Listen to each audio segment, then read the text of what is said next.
Hello there, my fellow Wasteland Wonders and Vault Dwellers. What's up? It's Robbie with Open World Games, and we are talking about all things Fallout 4, including a Season Pass, upcoming DLC, free updates, and new creation tools for you modders. And I am joined with my bro, Ryan. Hey guys, what's happening? So, yes, we are talking about the Season Pass for Fallout 4. You can find out more about this in the description below if you want further reading. But we're going to start out with those free updates. So, Bethesda goes on to say that they'll be doing regular free updates to the game, and like Skyrim, these will come with not just fixes, but new features. It sounds like they might be expecting some bugs at launch. Yeah, who knows? It's a massive game. Yeah.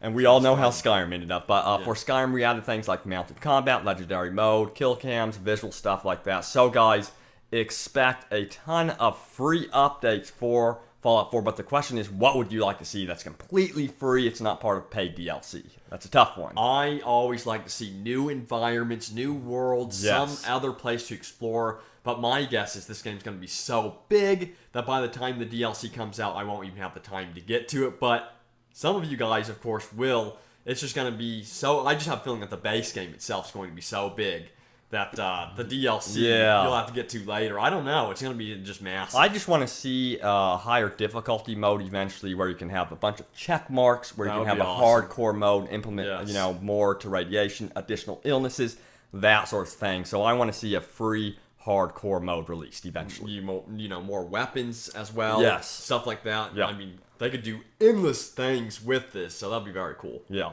So if you decide to lay down $30 on the Season Pass, here's what you can expect from the downloadable content. This is what Bethesda went on to say. They said, "We've always done a lot of DLC for our games. We love making them, and you always ask us for more. To reward our most loyal fans, this time we'll be offering a Season Pass that will get you all of the Fallout 4 DLC we ever do just for $30. And since we're still hard at work on the game, we don't know what the actual DLC will be yet, but it will start coming early next year.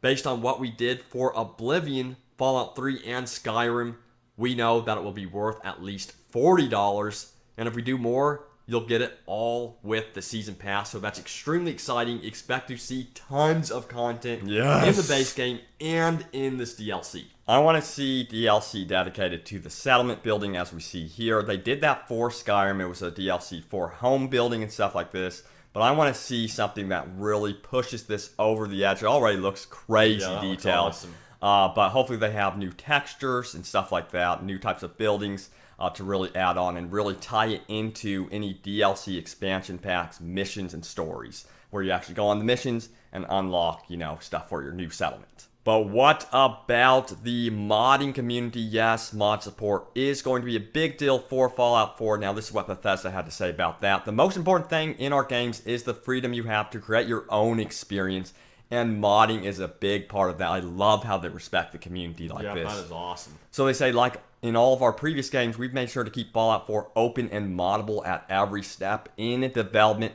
Early next year, we'll release for free the new creation kit for the PC. So it sounds like modding will not be beginning this year.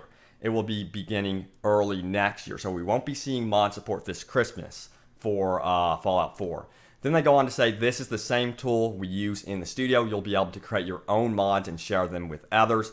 We're especially excited these same mods will then be coming to Xbox One and then PlayStation 4. Now, you'll note that there's no information about the release date for the creation tool for the Xbox One and PlayStation 4. So that's very exciting because usually consoles are closed to this type of thing. So this is opening a whole new world for console players. I'm extremely excited to see Bethesda push this forward and go in this direction, because that means that other developers hopefully jump on board. Yes, exactly. And I think Fallout, what they're creating here is something that's going to be built upon for years and years and years to come. Because as you know, some of the assets from Fallout 3 are being used for Fallout 4. So I do believe Fallout 5 will use assets for Fallout 3 and Fallout 4. And just keep building it. Keep on building up and building up. And the world is going to get bigger and bigger. I think it's going to be quite an adventure for Bethesda in the coming years. And what's going to be really interesting is to see how other developers react to Bethesda doing this. I'm really hoping, like you said, everyone jumps on board the bandwagon, starts thinking, hey, we need to start building our game around an engine that can be used by everyone. So they want modders, modding the heck out of the single player experience. So hopefully that's the future of gaming. But guys, let us know what you think about the Season Pass. Again, you can find out more information about it in the description below. But it looks like Fallout 4 is going to have a bright, bright future. And it's going to be very much supported by the developers and the gaming community in general. Thank you guys so much for watching. And I will see you, my fellow Wasteland Wonders and Vault Dwellers, in the Wasteland soon enough, as will Ryan. See you guys next time, and thanks for watching.